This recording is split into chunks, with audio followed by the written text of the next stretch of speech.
And welcome back to a podcast in space and time. I'm Kendal Coffee. And I'm Holden B. Huffman. And today we're talking about Doctor Who Season 2, or Series 2, Episode 11, Fear Her. Every time. Every time. The series season thing is tricky. Yeah, I get you. A lot of people hate this episode, and some even say it's the worst episode of this season. I don't see it. Yeah, I mean, I wouldn't call it a great episode by any means, but I really don't think it's a bad episode. After the past 4 episodes, after the Idiot's Lantern, the Impossible Planet, the Satan Pit, and Love and Monsters. Yeah. It's a really nice refresher. This is a breath of fresh air compared to just like the absolute mess of the last couple episodes. Right. Yeah, no, it's exactly. I don't understand people.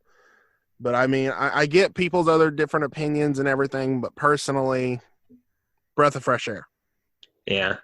But I mean, I still have issues with this episode. But right. Do you want me to call a doctor? A doctor can't help. Yeah. Little on the nose there. Yeah,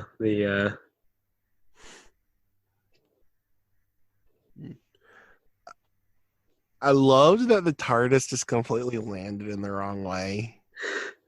When it materialized between the two dumpsters. And then he phased back out and then phased in, turned the right way. That was really funny. It was very funny. I thought the Doctor was kind of off his game this episode. He was a little more of the don't know what to do, kind of just out of it. Yeah, like it was a good thing Rose was paying attention because she picked up on so many things that he just completely missed for whatever reason. Yeah, totally. Oh, and I was saying as soon as the episode started, it's a good thing they didn't choose the 2020 Olympics in Tokyo. Oof, yeah. That was canceled.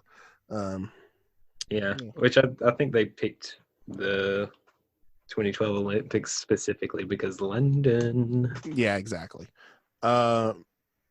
Fingers on lips. That scene was very good. Very good. First off, that's a laptop, not a TV. Yeah, she was like, "Have you seen what's on the TV?" And then she turns on the laptop. No, she just presses the space bar and it comes up and it's already playing. Yeah, somehow the news is already playing on the laptop for some reason. Right, like that just doesn't make any sense. Yeah. Oh, something I didn't understand was Rose saw the cat go into the box and she's like, "Why are you going in there?" I'm like, "It's a cat." Have you ever seen a cat before? This is what cats do. Right. They chill in boxes. Yeah, they just chill. They chill in every and any space they can find. If it fits, they sits. Yep. Yeah. I've even seen really big cats, like lions, playing with boxes and. Right. It's just a cat thing. Right. The actress who played Chloe, I wasn't a fan of her performance. Yeah, it was a little rough. And I can understand it being because she's a child actor, but at the same time, there's also some really good killer child actors. Yeah. Take the kids in Stranger Things. They're wonderful. Yeah. And Doctor Who has had some good child actors in the past. Yeah. And in the future. Yeah, which I don't know. I try not to give children too much flack because I know. I think it's just because I'm a theater major and I have seen firsthand some really wonderful children actors. Yeah. Like the kid that played Edmund when I did The Lion, the Witch, and the Wardrobe, he was wonderful. Yeah, he was really good. Because I was fun small tangent, not tangent, but rant, off-topic rant that we always do, so it don't matter. Yeah. While we were doing rehearsal, you see, I play the dwarf. Yes, a 6'6" dwarf. That was why I was chosen to play the dwarf. Just irony. And I'm supposed to whip him. Like, I have a whip, and I'm supposed to not actually whip him, but you know what I mean. One time, and then, yeah, and just, I thought I hit him. Turns out he's just a really good actor. Because I hit the whip on the ground, because like that's what you're supposed to do, is just hit it on the ground. Yeah. And I thought it really hit him, and I dropped it. I'm like, oh my gosh, I'm so sorry. Are you okay? He's just like, I'm just acting. I'm like, okay. Because like there are really good children actors. Yeah. Shout out to you, August Thelman, if you're actually listening. I don't know. Probably not. Yeah, probably not. I had a problem with Chloe hiding the pencils in a doll. Why? I mean, she had no reason to think someone was going to take away her pencils. I mean, she was a kind of strange kid. That's fair. Oh gosh. So the like monster in the closet, the voice was so much. It was very overly dramatic, and like I can understand like that's how she pictures it in her dreams and like from her point of view. Yeah. But it was still a little too much. It was a lot. Tone it down just a little bit. Yeah. The doctor mentioned he was a father once. Mm-hmm. And also a grandfather. He didn't mention that part, but we know he is. I think he mentions it. I think he mentions it later too. He does. He mentions it in an episode with Clara. Yeah. One of his first episodes with Clara. Mm-hmm. Chloe really should have drawn Rose. See, I'm wondering if she wasn't like about to when Rose like rushed into her room. Yeah, but here's the thing. When she drew the TARDIS didn't immediately go away. She drew the Doctor, and then they both disappeared at the exact same time. So if she had just went on to the on the other side of the page and kept drawing, it wouldn't have disappeared until she was done. That was my problem with it. Yeah. That the TARDIS didn't go away as soon as she drew it. Yeah, I don't know. There was a lot of like detail things in this episode that didn't quite add up. Like the fact that a throwaway line in the beginning, them walking down, and Kel is like, "Oh yeah, that's a pothole I fixed." Yeah, blah, blah, blah, blah, blah. Turns out that's the key to the episode. Yeah. Like what? No, you don't do that. You don't just have throwaway lines like that turn out to be the major key. You got to you would in a typical mystery story. That's true, but the way they did it, I didn't like. It should have had. It was too much of a throwaway line. There should have been just a teensy bit more oomph to it. I mean, I kind of disagree. Okay. I think because like because this episode was sort of a mystery, right? Like if you're writing a mystery, you don't want to like call attention to the clues to the mystery. Right. That is fair. I want Kel as a companion. Kel was great. Yeah, he was really I don't know, he was just very funny. Mm-hmm. I liked how he was all hung up on like the pothole. Yeah, well, like the council. It's like that you're taking council equipment and it's a council van. Yep. That's a council axe. It's a council axe. It's a council pothole. I found a pod. It's not a council pod. 80,000 people disappear. Let's continue with the Olympics. Let's just carry on with the Olympics after 80,000 people mysteriously disappear. Dang it, Thanos. Yeah, we were making references like this is the blip because they immediately come back. I just really hope Chloe didn't draw anyone in an airplane or anything. Yeah.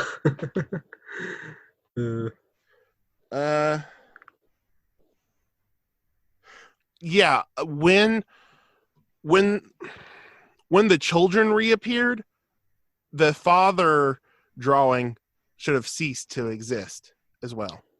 Yeah, I thought it was odd that that's how it worked. Like the drawings of the kids came alive, but also the drawing of father came alive for some reason. Right. No, what it was that everything was reversed. So that should have been reversed.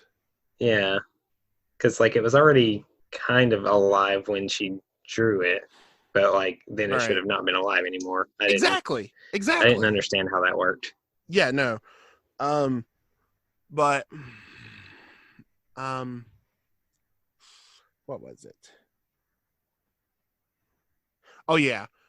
Just the sing. I think they just wanted to do that just so they could sing and make it be dramatic.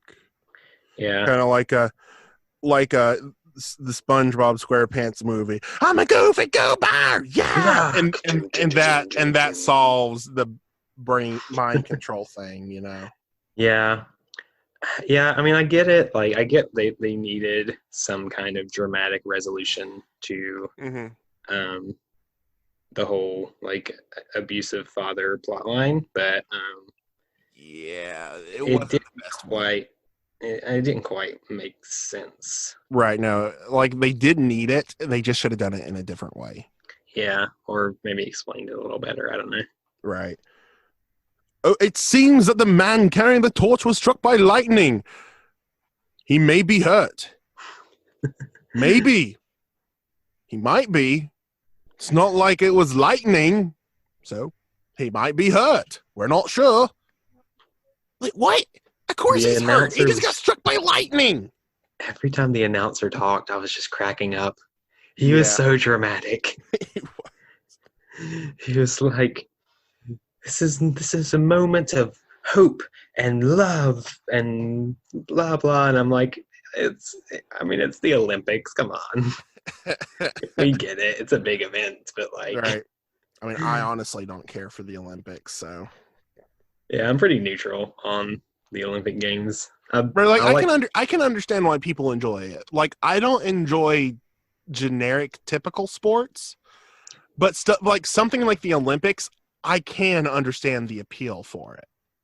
Yeah, I do like watching like some of the winter stuff. I like the snowboarding and right. Yeah, no, I can get into a little bit of that, but not too much. Like if someone else is watching it, you know, I don't mind that it's on, but I wouldn't voluntarily watch it. Yeah. When Rose was using the axe on Chloe's door, all I could think was, "Here's Johnny." Like from the Shining. The Shining. Yeah. I thought Rose was gonna like poke her head through the door and say that. "Here's Rosie." Where did she get the cake? Also, the doctor was talking about how like nobody made edible ball bearings, but like I've definitely seen those. Yeah. Kendal, this was 2006. Yeah, maybe that was before that was like a popular thing again, but I've definitely seen those quite a bit. Yeah. We're going to be together forever. Oh, no. We shouldn't talk about that yet. Whoops! What does it mean? What does it mean? I don't know. Join us for spoiler section and we'll tell you. Yeah, that's all my non-spoiler notes. Yeah, overall, just kind of like a strangely written episode. Right. There were some doctor lines in particular I thought were kind of strange. And I'm actually going to go into a little bit of detail about why this episode was so strange in the spoiler section, just because of some minor details, but I just don't want to risk spoiling stuff. Yeah. You just got to be precautionary with this kind of thing. Yeah. All right. Well, let's go ahead and get into spoilers. Spoiler warning, I'm coming for you, Chloe. Ooh. Yeah, so first off, what's going to happen? She gonna go bye-bye. Yeah, bye, Rose. Okay, so hang on, let me get it back up on my phone. I had it on Wikipedia of why. Okay, that's right. The reason this episode is the way it is, it was written last minute. Yeah, it kind of feels a little bit that way. Because because the slot for episode 11 was already taken by Stephen Fry. Huh. He was originally supposed to have written an episode for series 2. Yeah. And we do get him in series 12 as a character. Yeah, but we don't get an episode written by him, do we? No. But it was pushed back for a couple reasons. A, it was too dark compared to what was to come. Like they wanted a lighthearted episode. Literally, it says they wanted a children episode before the 2 episodes to come of it being too dark. Which is weird because this is kind of a dark episode. Yeah.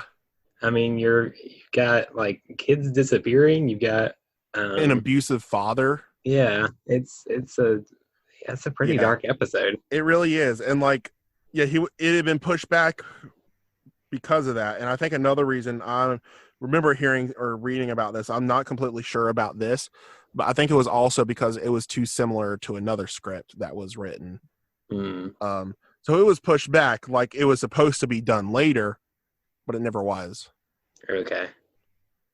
So yeah, and like, Matthew Graham was hired to write for this episode and was told to make it lighthearted, child friendly, and everything. Well, you didn't do that. I know it, but that's what they wanted, and that's what he tried to do. But you can't really do that for Doctor Who. Like, you can make it child friendly, you just can't make it Sesame Street. Well, it wasn't Sesame Street, but yeah. But there are some episodes that I feel like are more kid friendly. Right. There's episodes more kid friendly. There's episodes more adult friendly. Like an episode kid friendly I can think of right off the top of my head is The Doctor, the Widow, and the Wardrobe. See, I was actually thinking of the Christmas Carol episode. Oh, hey, that too. Yeah, a lot of the Christmas specials tend to be more like that, though. Like kind of more of a family affair type of thing. Right, it really does. And I mean, that's a good thing, really. Yeah. Yeah, I can think of a couple that aren't so much, though, as much. Yeah. Well, really, I think that's all we have for today. Yeah, I don't really have anything else. Yeah, I'm sure the next 2 episodes will be a bit longer. Yeah, those are big episodes. I'm sure we'll have a lot more to talk about. Right. And we'll finally be able to get into the reasons we've talked about of saying save that for Doomsday. Yeah. About for Rose and how just really we don't think her send-off was as depressing as everyone was saying. Right. Yeah. So thank you for joining us today.